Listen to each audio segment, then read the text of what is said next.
Hello, this is Christopher Kennedy and welcome to Manipulating Color for Photography.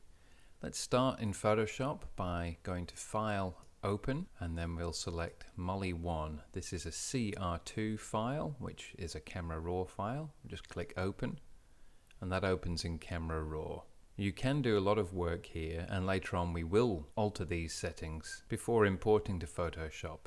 But at this point we just need to do a little bit of work. Down at the bottom here you'll see this blue writing. If you just click on that, you can make sure that your color space is set to Adobe RGB.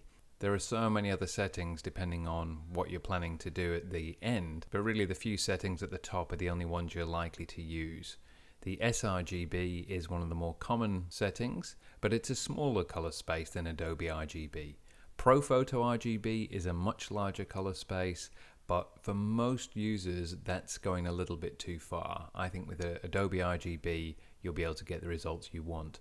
If you find later on that you're not getting the color depth that you want, then you can switch to ProPhoto. Over on the right we have depth set to 16 bits per channel. If that's set to 8 bits by default, do change it to 16. Leave image resizing unchecked and leave output sharpening unchecked. Of course you can change these as you work. One day you may want to resize an image as you import it, but when working with color I think it's best to start with the largest image possible with no sharpening and nothing done to it, and that way you'll get the best color results. So click OK. At this point it's tempting to click the Done button on the bottom right, but that just applies the changes to the metadata of the photograph, so you need to go to Open Image. If you're used to working with Photoshop, this will all be very familiar to you, but it's worth repeating just to ensure that what gets into Photoshop is the absolute best image for color correction. Everybody has their own way of working in Photoshop, but I think it's worth going to the top right here and changing from Essentials or some other workspace to Photography. If you've already used this setup, it's also worth going to Window, Workspace, and Reset Photography, and that'll put everything back in place. The histogram tab should be dragged out to the left until you see a blue vertical line like that, and that makes the histogram have its own space. It still leaves you plenty of screen area to see the photograph that you're working on. You'll notice in the histogram on the top right there's an exclamation mark, which is an alert showing you that this hasn't been updated, that it's using cached data. You just click that and it will refresh. On the top right here, click and change to expanded view.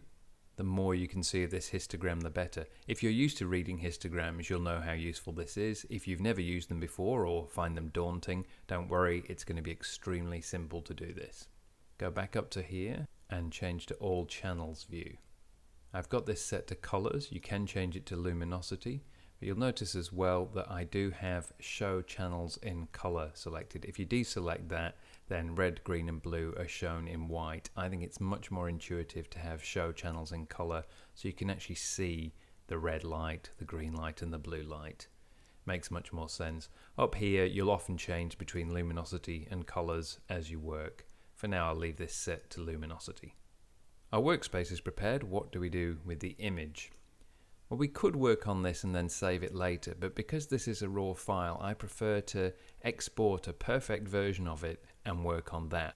Now go to File, Save As, give this a new name, Molly1 Working, and save. As always, leave Maximize Compatibility checked and click OK. Now at this point, I like to close this copy, and then I go back to Open and open the working file that we just created. Hit Command or Control 0 to fill the screen with that, and then we are ready to work. Of course we'll be working non-destructively, which means when we add adjustments it's best to add an adjustment layer. Rather than painting directly onto this background, we'll paint on additional layers or we'll add adjustment layers.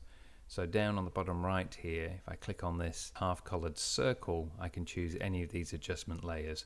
Let's just select Curves. And you can see now I have a curves layer, and that's going to affect the image below it, and I can switch that adjustment on and off. Having these properties over here is not ideal, so just click on the word properties and drag this all the way to the bottom right until a blue line appears right at the bottom right there.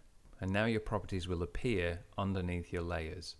If you click between them, you can just raise that up, and that means you'll get to see everything you need over here while you're working. It's just a really clean, efficient workspace. So your photograph's now ready to be manipulated, your working space is set, and you can get started.